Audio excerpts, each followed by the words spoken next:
হযরত দাউদ আলাইহিস সালামের জামানায় শনিবারের দিন মাছ খাওয়া নিষিদ্ধ ছিল। আছে না কোরআন শরীফে? মাছ খাওয়া নিষিদ্ধ ছিল। আল্লাহ পাকের এই নিষেধকে অমান্য করে মাছ খাইল যারা, ইহুদিদের মধ্য থেকে আল্লাহ পাক ৭০,০০০ বনি ইসরাইলকে, ইহুদিদেরকে কি বানাইছিলেন? কি বানাইছিলেন? বানর বানাই দিলেন। এখন ইহুদি গুলো যে বান্দর হয়ে গেল, এটা কোরআন শরীফে আছে কিনা? আছে কিনা? দারুন সাহেব মনে করলেন যে তো একটা মহা মুসিবতের কথা। ইহুদিরা এরা যে বান্দরের জাত, এদের মধ্য থেকে এতগুলি লোক বান্দর হইছে, আমাদের এই কলঙ্ক আমরা মেটাই কি করে? সুতরাং শিয়াল ভাবলো আমার একার লেজ যখন কেটেছে, সকলের লেজ আমি কেটে ছাড়বো। তখন ইহুদিদের সন্তান ডারউইন সে বলল, পৃথিবীর মানুষগুলি আসলে মানুষ না। তাছাড়া মানুষটা তো কি এগুলা? এগুলা ছিল সিম্পাজি, ওরাং ওটাং বান্দর ছিল। দেখো না, বান্দরের সাথে মানুষের কিছু মিল টিল আছে। মানুষগুলিকে তারা বান্দর বলল, ডারউইন সাহেব। এখন আমি বুঝি না যে কোন জিনিসের সাথে কোন জিনিসের সিমিলারিটি থাকলে এটা ওটার পূর্বপুরুষটা কি করে বলা যায়? পাবদা মাছ দেখতে তো বোয়াল মাছের মতো, নাকি বলেন? পাবদা চেনেন না বোঝায় শ্রীরঙের মানুষেরা? পাবদা দেখতে বোয়ালের মতো, কিন্তু কেউ কি কোনোদিন বলেছে যে এই পাবদারাই পুটি টুটি খাইয়া একদিন বোয়ালে পরিণত হয়ে গেছে?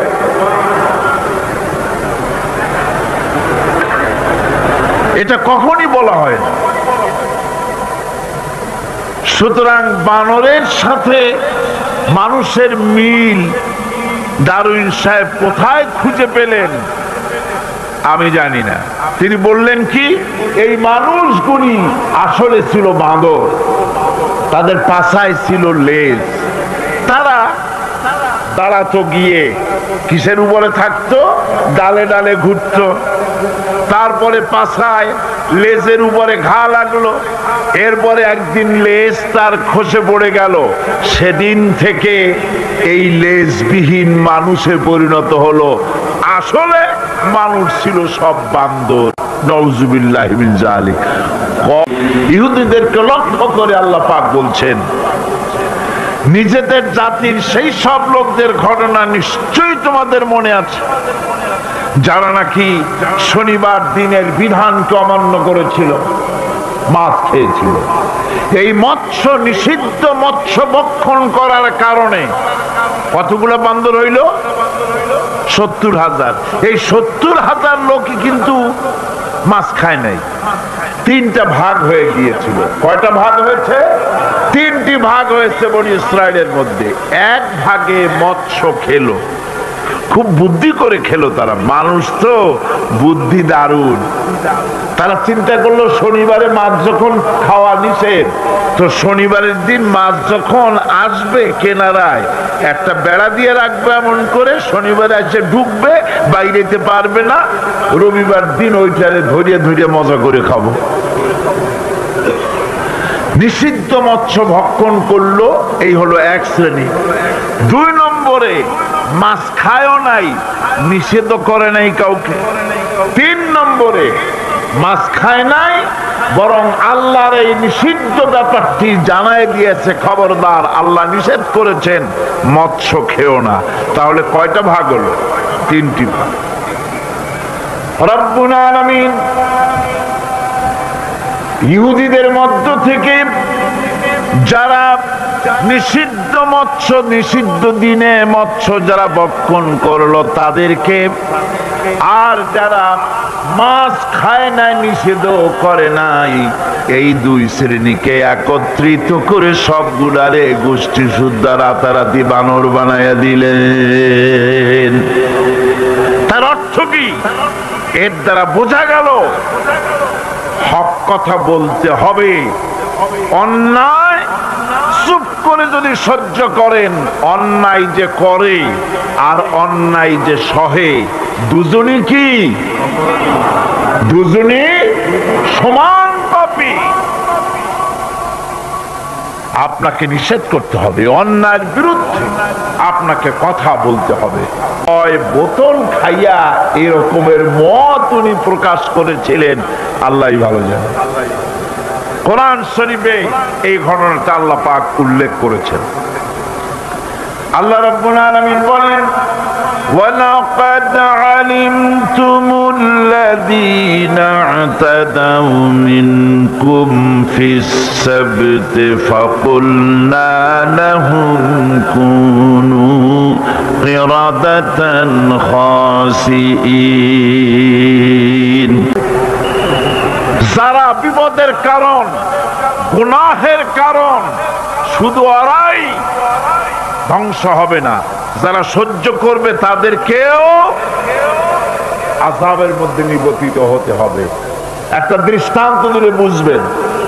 আপনার বাড়ির সামনে ড্রেনের ভিতরে বিড়াল মরে পড়েছে, কুকুর মরে পড়েছে, আপনি নাকে রুমাল দিয়ে যান, বাড়িওয়ালা ভালাইতেছে না, আপনিও ভালাবার চেষ্টা করতেছেন না। এখন এইটা পচে গলে দুর্গন্ধ হয়ে পরিবেশ নষ্ট করে দেবে। তখন এই মরা কুকুরটার দুর্গন্ধে শুধু বাড়িওয়ালাই অসুস্থ হবে না আশেপাশের লোকেরা অসুস্থ হবে? বলেন আপনারা, সবাই অসুস্থ হয়ে পড়বে। সুতরাং বাড়িওয়ালা যদি না ফালায়, আপনার দায়িত্বে আপনাকে ফেলতে হবে। অন্যায় যেখানে উঠবে সেখানেই তাকে নির্মূল করতে হবে। এটা হলো উম্মতে মুহাম্মাদীর দায়িত্ব। আল্লাহ পাকের জন্য বলেছেন, وَلْتَكُنْ مِنْكُمْ أُمَّةٌ يَدْعُونَ إِلَى الْخَيْرِ وَيَأْمُرُونَ بِالْمَعْرُوفِ وَيَنْهَوْنَ عَنِ الْمُنكَرِ وَأُولَئِكَ هُمُ الْمُفْلِحُونَ। তোমাদের মধ্যে এমন কিছু লোক থাকা দরকার যারা মানুষকে কল্যাণের দিকে ডাকবে এবং অকল্যাণ থেকে মানুষকে ফিরাবে, কল্যাণের দিকে ডাকবে, হকের দিকে ডাকবে, নেক কাজের দিকে ডাকবে, মানুষকে ভালো কাজের দিকে ডাকবে। এরকম কিছু লোক তোমাদের মধ্যে হয়ে যাওয়া উচিত, তৈরি হওয়া উচিত, যারা হকের দাওয়াত নিয়ে তারা সমাজে বেরোবে।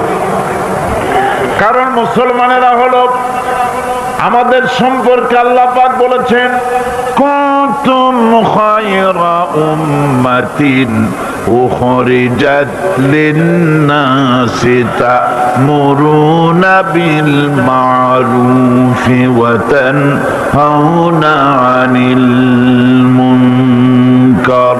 তোমরা হচ্ছে শ্রেষ্ঠ জাতি। আমরা কি জাতি? আমরা যে শ্রেষ্ঠ জাতি সে কথা বলার মতো হিম্মত এখন আমাদের আর নাই, যার জন্য আপনারা আওয়াজ দিলেন যা শোনাই গেল। মুসলমানেরা কি জাতি? খায়রে উমাম, ইমামে আকওয়াম। পৃথিবীর ভিতরে সমস্ত জাতি সমূহের ভেতরে শ্রেষ্ঠ জাতি কারা? আরো জোরে বলুন। একথা কে বলেছেন? আল্লাহ পাক বলেছেন, তোমরা শ্রেষ্ঠ জাতি।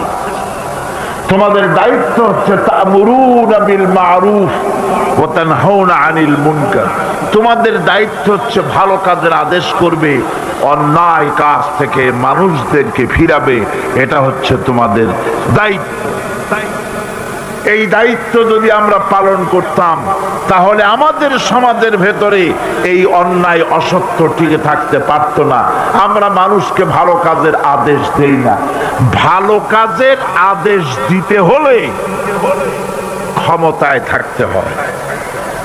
আদেশ আর অনুরোধ এই দুটো কি এক জিনিস? আদেশ আর অনুরোধ দুটো কি এক জিনিস? আদেশ দিতে গেলে আদেশের জায়গায় পৌঁছাতে হয়। আদেশের জায়গায় না গিয়ে কাউকে হুকুম দেওয়া যায় না, অনুরোধ জানাতে হয়। গভর্নমেন্টের কাছে বিনীতভাবে অনুরোধ জানাই, সিনেমার অশ্লীলতার জ্বালায় টিকতে পারি না। রমজান মুবারক এসেছে, এই অশ্লীল সিনেমার ছবি নামায় ফেলা হোক, বিনীতভাবে অনুরোধ জানাই। এটা হলো অনুরোধ। আর আল্লাহ বলছেন ইসলামের ব্যাপারটা অনুরোধের ব্যাপার নয়, এটা হচ্ছে আদেশের ব্যাপার।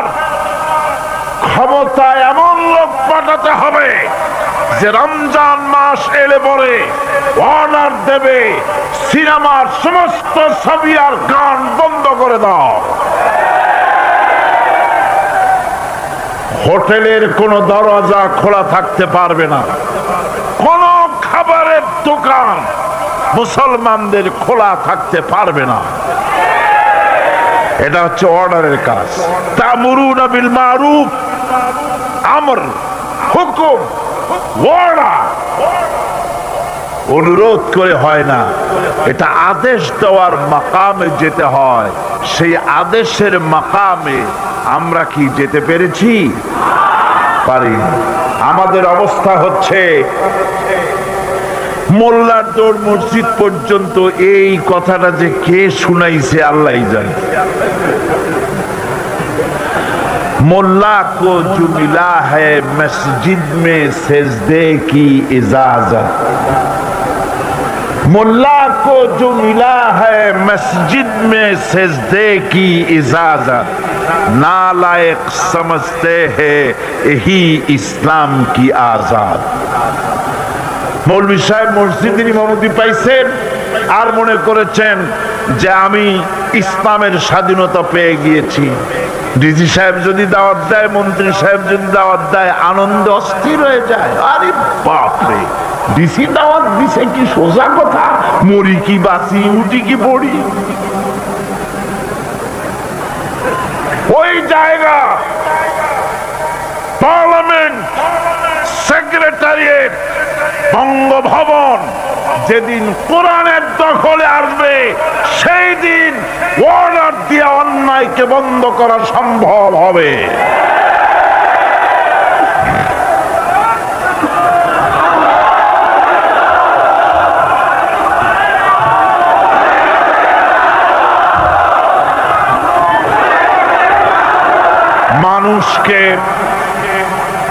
মানুষকে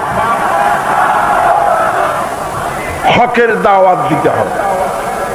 আল্লাহ রাব্বুল আলামিন বলেন, ওয়ামান আহসানু কাওলাম মিম্মান দাআ ইলাল্লাহি ওয়া আমিলা সালিহান ওয়া ক্বালা ইন্নানী মিনাল মুসলিমিন।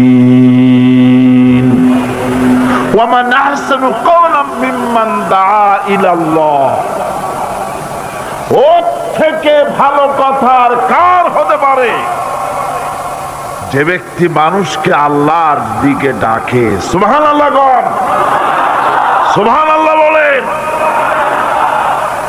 আল্লাহর দিকে যে ডাকে সেই ওয়ামান দা ইলাইহি, হাদিস শরীফের ভিতরে আছে মান ক্বালা বিহি সাদাকা, কোরআন থেকে যে কথা বলে সে কি কথা বলে? সত্য কথা বলে। কোরআন থেকে যে কথা বলে সত্য কথা বলে। মান ক্বালা বিহি সাদাকা ওয়া মান আমিলা বিহি উজরা, আরে কোরআন থেকে যারা আমল করে আল্লাহ তাদেরকে পুরস্কৃত করে। ওয়া মান হাকামা বিহি আদালা, কোরআন থেকে যে বিচার করে সেই জাস্টিস ইনসাফ কায়েম করে। ওয়ামান দা ইলাইহি হুদিয়া ইলা সিরাতিম মুস্তাকিম। আর যারা কোরআনের দিকে দাওয়াত দেয় তাদের দাওয়াতই সহজ সরল দাওয়াত। আওলাদে রাসূল আপনাদের সামনে কোরআনের দাওয়াত দিলেন, কোরআনের পক্ষে কাজ করুন, সবাই হাত উঁচু করে আপনারা সমর্থন দিয়েছেন। আমরাও অপেক্ষা করব এই সমর্থন আপনারা কতদিন বজায় রাখতে পারে। আল্লাহ যেন তৌফিক দেন। জোরে বলেন আমিন। আরো জোরে বলেন আমিন। ওয়ামান আহসানু কাওলাম মিম্মান দা ইলাল্লাহ। ওর চাইতে ভালো কথা কার? যে মানুষকে আল্লাহর দিকে ডাকে। আমরা কার দিকে ডাকি? বিশ্বাস করুন, আমরা তো সমাজতন্ত্রের দিকে মানুষ ডাকি না। বলেন, আমরা কি সমাজতন্ত্রের দিকে মানুষ ডাকি? পুঁজিবাদের দিকে ডাকি, জাতীয়তাবাদের দিকে ডাকি, ধর্ম নিরপেক্ষ মতবাদের দিকে ডাকি। আমরা কার দিকে ডাকি? ধর্ম নিরপেক্ষ মতবাদ আল্লাহর তৈরি না মানুষের তৈরি? পুঁজিবাদ আল্লাহর না মানুষের? সমাজতন্ত্র আল্লাহর না মানুষের? জাতীয়তাবাদ আল্লাহর না মানুষের? আরে কোরআন কার? ইসলাম কার? সে আল্লাহ রাব্বুল আলামিনের দিকে আমরা ডাকি। আমরা আমার বাপের দিকে ডাকি না, মায়ের দিকে ডাকি না, দাদার দিকে ডাকি না, মন গড়া কথা বলি না। ওলামায়ে হক কথা বলে কোরআনের কথা। সুবহানাল্লাহ। ওয়ামান আহসানু কাওলাম মিম্মান দাআ ইলাল্লাহ। ওয়ামান আহসানু কাওলাম মিম্মান দাআ ইলাল্লাহ। ওর থেকে ভালো কথা আর কার হবে যে ব্যক্তি মানুষকে ডাকে আল্লাহর দিকে। সুবহানাল্লাহ। প্রাণ ভরে কান সুবহানাল্লাহ। আমরা কোন নেতার দিকে মানুষকে ডাকি না। আল্লাহর কসম, আমরা কোন মানুষের পূজা করি না, কোন ব্যক্তির পূজা করি না, কোন নেতার পূজা করি না। কোন নেতার দিকে মানুষকে আকর্ষিত করি না। আমরা মানুষকে ডাকি আল্লাহর দিকে। আর ডাকি বিশ্ব নবী সাইয়্যিদুল মুরসালিন আশরাফুল আম্বিয়া রাহমাতুল লিল আলামিন জনাবে মুহাম্মদুর রাসূলুল্লাহ সাল্লাল্লাহু আলাইহি সাল্লামের দিকে মানুষদেরকে ডাকি। ওয়ামান আহসানু কাওলাম মিম্মান দাআ ইলাল্লাহ। ওর থেকে ভালো কথা আর কার হবে যে মানুষকে আল্লাহর দিকে ডাকে। ও আমিলা সালিহান, আর এরপরে সে নেক কাজ করে, সৎ কাজ করে। ওয়াকালা ইন্নানি মিনাল মুসলিমিন, আর আমি হচ্ছি মুসলমানদের একজন। আমি মুসলমান তা বলছে না, কিন্তু কি বলছে? আমি মুসলমানদের একজন। এই আয়াত নাযিল হলো কখন? যখন মক্কায় মুসলমানদের উপরে অত্যাচারের স্টিম রোলার চালানো হচ্ছিল। মুসলমানদেরকে চিৎ করে শোয়াইয়া আগুনের উপরে চিৎ করে শোইয়েছে। আগুনের আংটা আগুনের উপরে চিৎ করে শুইয়ে দিয়ে বুকের পরে পাথর চাপা দিয়ে রাখা হয়েছে। হযরতে খুবাইব রাদিয়াল্লাহু তাআলা আনহুকে খালি গায়ে দেখে একদিন হযরত ওমর বলেছিলেন, খুবাইব, তোমার পিঠের এমন অবস্থা কেন? কোমরটা এরকম চিকুন, পিঠের ভিতরে এত বড় বড় গর্ত কেন? তিনি বললেন, ওমর ভাই, তোমার কি মনে নাই ইসলাম কবুল করার অপরাধে কাফির বেঈমানেরা আমাকে মারধর করেছে, না খাওয়ায় রেখেছে।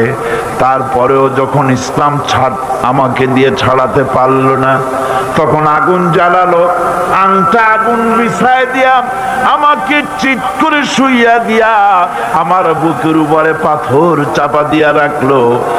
আগুন পুড়ে পুড়ে গোশতের মধ্যে ঢুকলো, গায়ের রক্ত আর চর্বি গলে গলে আগুনগুলো নিভে গেল। সেই যে পিঠের ভিতরে গর্ত হয়েছে, আজও পর্যন্ত পিঠের গর্ত মুছে যায় নাই।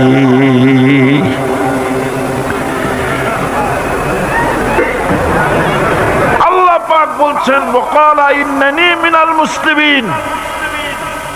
ওই সাহাবীরা যখন নিজেকে মুসলমান বলে পরিচয় দেওয়ার অর্থই হলো সিংহ, ব্যাঘ্র, হিংস্র প্রাণীর সামনে নিজেকে সুপর্দ করে দেওয়া, সেই পজিশনে, ওই প্রেক্ষাপটে মুসলমানরা বলতেছে ইন্নানি মিনাল মুসলিমিন, যে মুসলমান গুলারে তোমরা পিটাও আমি ওদের একজন মুসলমান। কত বড় সাহসের কথা! যাদেরকে মারতেছো, পিটাইতেছো, আগুনের উপরে রাখতেছো, আমি তাদেরই একজন মুসলমান। সুবহানাল্লাহ। এইরকম মার খেয়ে অস্থির হয়ে তারপরে হযরত খাব্বাব বিন আল-আরিত রাদিয়াল্লাহু তাআলা আনহু রাসূল করিম সাল্লাল্লাহু আলাইহি ওয়াসাল্লামের খিদমতে হাজির হয়ে বলেছিলেন, শাকাউনা ইলা রাসূলিল্লাহ সাল্লাল্লাহু আলাইহি ওয়াসাল্লাম ওয়া হুয়া মুতাওয়াসসাদুন বুরদাতুন লাহু ফি জিল্লিল কাবা। তিনি কাবা শরীফের ছায়ায় আরাম ফরমাচ্ছিলেন। হযরতে খাব্বাব বিন আল-আরিত সেখানে গিয়ে বললেন, আলা তাস্তানসিরু লানা, আলা তাদউ লানা ইয়া রাসূলুল্লাহ, হে রাসূল আপনি কি আমাদের জন্য দোয়া করবেন না? আমরা তো শেষ হয়ে গেলাম। হুজুর বললেন, হুজুর উঠে বসলেন আর বললেন, দেখো তোমরা এখনই ব্যস্ত হয়ে গেল, এখনই ব্যস্ত হলে তোমাদের আগে যারা দিন প্রতিষ্ঠিত করতে এখানে এসেছিল তাদেরকে কাফেররা তাদেরকে ধরতো, তাদের জন্য গর্ত খনন করত, তারপরে তার মধ্যে কোমর পর্যন্ত দাবাই দিত। সুম্মা ইউতা বিল মানশাব ফায়ুদাউ আলা রাসিহি ফায়ুজালু নিসফাইন। এরপরে করাত মাথার উপরে রেখে জীবিত মানুষটাকে করাত দিয়ে চিরে দুই টুকরা করে ফেলে দিত। মা ইয়াসুদ্দুহু যালিকা আন দীনিহি। এত বড় অত্যাচার করেও মুসলমানদেরকে আল্লাহর দ্বীনের রাস্তা থেকে এক চুলও সরাই দিতে পারে নাই। ওয়াল্লাহি লা ইউতাম্মান্নাল্লাহু হাযাল আমর, আল্লাহর নামে কসম করে বলছি, এমন এক সময় আসবে যখন মানুষেরা যাতায়াত করবে, সুন্দরী রমণীরা যাবে, সওদাগরেরা যাবে, টাকা নিয়ে পয়সা নিয়ে চলাফেরা করবে। লা ইয়াখাফু ইল্লাল্লাহ, আল্লাহ ছাড়া মনের মধ্যে কারো ভয় থাকবে না। সুবহান সুবহান, আল্লাহ ছাড়া কারো ভয় অন্তঃকরণে থাকবে না। এরকম সময় আসবে। ওয়ালাকিন্নাকুম তাস্তাজিলুন, আসলে তোমরা বড্ড তাড়াহুড়ো করছো। এত তাড়াহুড়ো করো না, অপেক্ষা করো, আমি নবী কসম করছি এমন সময় আসবে। রাসূলুল্লাহ ওয়াদা করেছিলেন, সেরকম সমাজ আসছিল না আসে নাই? আসছিল কিনা জোরে গণ? আসছিল। আল্লাহ পাক বলছেন হকের দাওয়াত দিতে হবে, আর এই দাওয়াত দিতে গিয়ে কিছু পরোয়া করা যাবে না। এই দাওয়াত দিতে গেলে বিপদ আসবে, মুসিবত আসবে, কষ্ট হবে, রক্ত দিতে হবে, জীবন দিতে হবে, তার উপরে ইসলামের রাষ্ট্রের প্রাসাদ নির্মাণ হবে। এই শহরের বড় বড় বিল্ডিং আছে না? আছে কিনা?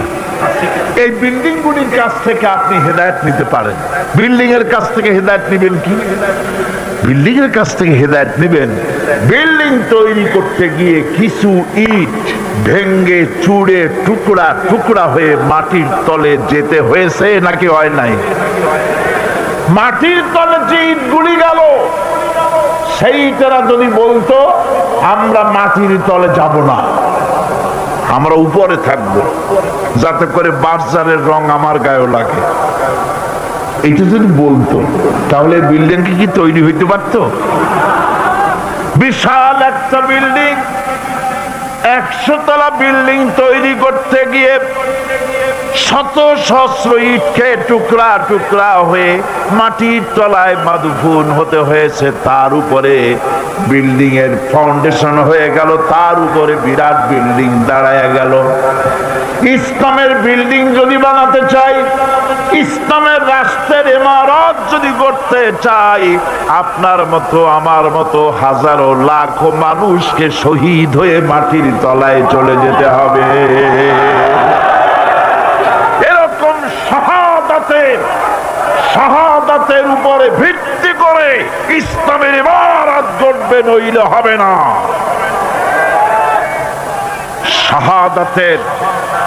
শাহাদাতের তামান্না দিলের মধ্যে থাকতে হবে। আছে আপনাদের শাহাদাতের তামান্না? আছে?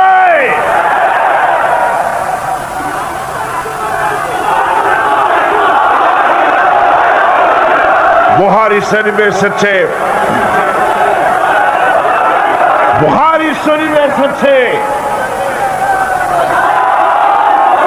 মক্কা শরীফে আব্দুল উজ্জা 20 বছরের যুবক, 20 বছরের যুবক ইসলাম কবুল করার জন্য পাগল, কিন্তু চাচা ইসলাম কবুল করে না বলে করতে পারছে না। চাচার অধীনে আছে, এতিম মানুষ, বাড়ি নাই, ঘর নাই। চাচ্ছিল চাচা যদি ইসলাম কবুল করে আমিও করব। যখন নাকি রাসূলুল্লাহ হিজরত করলেন, আব্দুল উজ্জা বলতেছে, ও চাচা, মুহাম্মদুর রাসূলুল্লাহ সাল্লাল্লাহু আলাইহি ওয়াসাল্লাম আখিরি জামানার পয়গম্বর, এটা আপনি মানেন কিনা? চাচা বলছে, আমার তো তাই মনে হয়। তাহলে ইসলাম কবুল করবেন নাকি? তিনি বললেন, না, ইসলাম আমি কবুল করব না। আব্দুল উজ্জা বলছে, আমি দীর্ঘদিন অপেক্ষা করতেছিলাম আপনি ইসলাম কবুল করবেন বলে।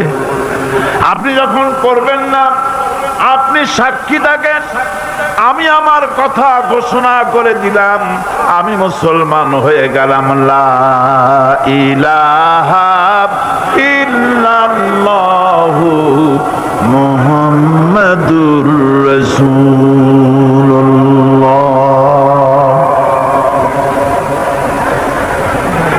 চাচা বলছে, এই কালেমা পড়ার অর্থ কি তুমি জানো? বলে, না, জানি না। এর অর্থ হচ্ছে, তোমাকে আমি যা দিয়েছি, বাড়ি ঘর টাকা পয়সা উট ঘোড়া সব আমাকে ফিরায় দাও। তিনি বললেন, সব তুমি নিয়ে নাও। চাচা বলছে, এটাই শেষ নয়, তোমার গায়ের যে জামা আছে, পরনে লুঙ্গি আছে, এটা আমার, এটাও দিতে হবে। গায়ের জামা পরনের কাপড়টাও খুলে দিয়ে দিলেন। বোবা শয়তান! রাসূলুল্লাহ হাদিসে বলেছেন, হক থেকে যে চুপ থাকে সেটা কি শয়তান? বোবা শয়তান। এখন আপনাকে বিপদ মুসিবত থেকে বাঁচার জন্য হকের দাওয়াত দিতে হবে, তা না হলে আল্লাহ পাক ক্ষমা করবেন না। না হক যখন সমাজে চলতে থাকে, হকের আওয়াজকে, একজনকে হলেও হকের আওয়াজ বুলন্দ করতে হবে। কোরআনে কারিমে রব্বুল আলামিন বলেন, ওয়াত্তাকু ফিতনাতান লা তুসিবান্নাল্লাযীনা যালামু মিনকুম খাসসা। সতর্ক থাকো, বেঁচে থাকো ওই সব বিপদ থেকে, মুসিবত থেকে, যেই বিপদ শুধুমাত্র বিপদের কারণ যারা, ওদের জন্যই নাজিল হবে না, বরং যারা সহ্য করে তাদের উপরও বিপদ আসবে। হকের ব্যাপারটি, হক, হক শব্দটি হচ্ছে বাতিলের বিপরীত, মিথ্যার বিপরীত, অসত্যের বিপরীত। শব্দটি কি? হক। এর অর্থ হচ্ছে সঠিক, নির্ভুল, সত্য, ন্যায়, ইনসাফ ইত্যাদি এই কথার মধ্যে এসে যায়। এর মধ্যে আল্লাহর হক এবং বান্দার হক এসে যায়। হকের দাওয়াত অর্থ হচ্ছে ইমানদারদের সমাজ এরকম হবে না যে বাতিল মাথা উঁচু করে দাঁড়াবে আর হকপন্থীরা মাথা নিচু করে তারপরে চলবে, নাহকের বিরুদ্ধে কথা বলবে না, চুপ করে থাকবে। এটা ইমানদার যে সমাজে বাস করে সেই সমাজের চিত্র এরকম হতে পারে। চিত্র হবে যে সমাজে হক বাস করবে, ইমানদারেরা বাস করবে, সেই সমাজের ভেতরে বাতিলের বিরুদ্ধে ইমানদারেরা সোচ্চার হবে, তাদের কণ্ঠের আওয়াজ বুলন্দ হবে, কোন অসত্যকে, কোন মিথ্যাকে, কোন নাহককে সে বরদাস্ত করবে না। এটাই হলো ইমানের দাবি। এটা কিসের দাবি? দেখুন, হক থেকে যদি চুপ থাকা হয় তাহলে মারাত্মক অবস্থা হবে। ভয় করা যাবে না। ভয় করা যাবে? একটু জোরে সোরে জিকির করেন, সুবহানাল্লাহ, আলহামদুলিল্লাহ, লা ইলাহা।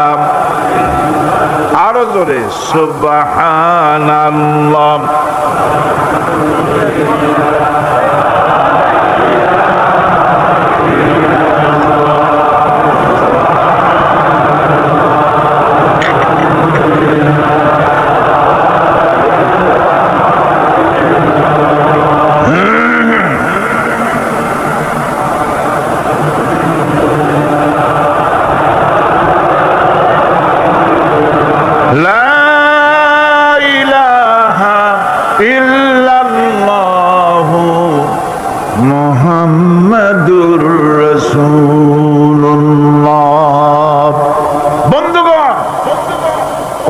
শরীফের এই তাফসীরের মাহফিলে আমরা সব সময় হক কথা বলি, ঠিক কিনা?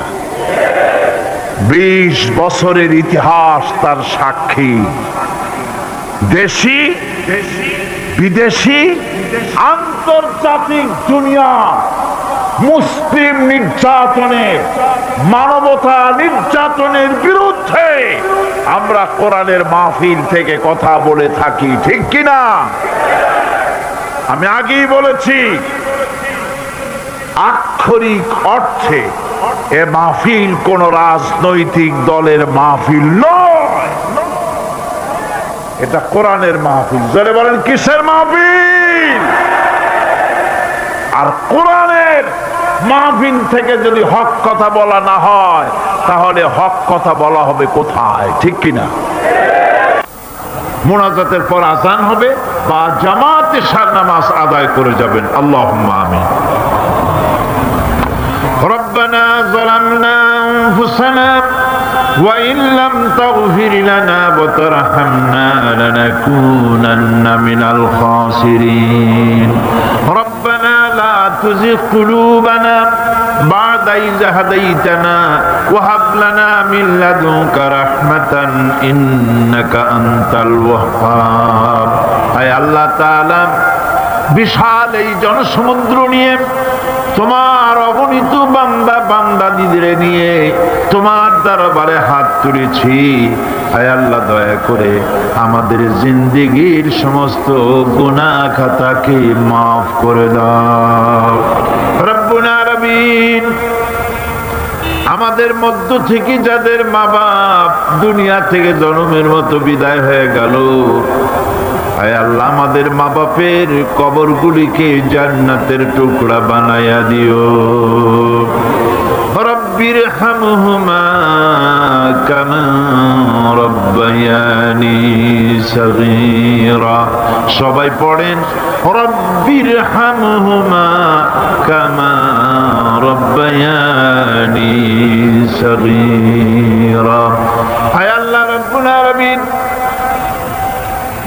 এই মাহফিলে দোয়া কবুল হয় এরকমের ধারণা অনেকের জন্মে গেছে। যেহেতু এটা কোরআনের মাহফিল, এই ধারণার বশবর্তী হয়ে অনেকেই দোয়া চেয়ে পাঠায় দেশ থেকে বিদেশ থেকে। আয় আল্লাহ তাআলা, তুমি দোয়া কবুল করেছো এমন বহু প্রমাণ আমরা ইতিমধ্যেই পেয়ে গেছি। আর আমরা জানি তুমি বলেছো উদুনি আস্তাজিব লাকুম, আমারে ডাকো আমি ডাকের সাড়া দিয়ে দেব। রব্বুল আলামিন বিনীত ভাবি তোমার আলিশান দরবারে, শাহী দরবারে গোলামের মতো ফরিয়াদ জানাই, যত মানুষ তোমার বান্দা বান্দিরা যত নেক নিয়ত করে দোয়া চায় সকলের দোয়া কবুল করে নিও। সমস্ত মানুষের অভাব অভিযোগ দূর করে দিও রব্বুল আলামিন। এই মাহফিল অতীতেও তুমি ঋণ যুক্ত রাখো নাই, এবারও যেন ঋণগ্রস্ত হয়ে না থাকে। এই শহরে কত বড় বড় ধনী আছে বাবু, তাদের দিলগুলিকে নরম করে দিও। তোমার বান্দা বান্দির দিল নরম করে এই বাজেট যা রয়েছে আল্লাহ তুমি তা পুরা করে তার থেকে আরো বেশি দিয়ে দিও রব্বুল আলামিন। হায় আল্লাহ তাআলা, কোরআনের মাহফিলে বসলাম, যেই হাদিস দিয়ে মাহফিলটা শুরু করেছিলাম, তোমার হাবিব বলেছেন কোরআনের মাহফিলে, জিকিরের মাহফিলে, তোমার আলোচনার মাহফিলে, তোমার হাবিবের আলোচনার মাহফিলে কোন মানুষ এসে হতভাগ্য হয় না বলে তোমার হাবিব বলেছেন। তোমার উদ্ধৃতি দিয়ে তিনি বলেছেন মাবুদ এই মাহফিলে আমাদের ভাগ্য তুমি বদলাইয়া দাও, আমাদের সাইয়্যাত গুলি দয়া করে তুমি হাসানাত দিয়ে বদলাইয়া দাও রব্বুল আলামিন।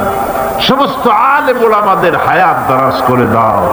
ইসলামী চিন্তাবিদ, ইসলামী বুদ্ধিজীবী, ইসলাম যারা চায়, ইসলাম যারা ভালোবাসে, তাদের সকলকে আল্লাহ তুমি এক বানায় দাও। আয় আল্লাহ তাআলা, এ মাহফিলে যত লোক উপস্থিত হয়েছে কাউকে তুমি মাহরুম করে দিও না। সকলের ঝুলি তোমার রহমত দিয়ে আল্লাহ তুমি ভরে দাও। اللهم زدنا ولا تنقصنا وأكرمنا ولا تهنا وأعطنا ولا تحرمنا وآثرنا ولا تؤثر علينا وارضنا وأرض عنا يا كريم يا رب العالمين. ربنا تقبل منا إنك أنت السميع العليم وتب علينا إنك أنت التواب الرحيم. سبحان ربك رب العزة عما يصفون وسلام على المرسلين الحمد لله رب العالمين. بحق لا إله إلا الله মুহাম্মাদুর রাসূলুল্লাহ। আসসালামু আলাইকুম ওয়া রাহমাতুল্লাহ।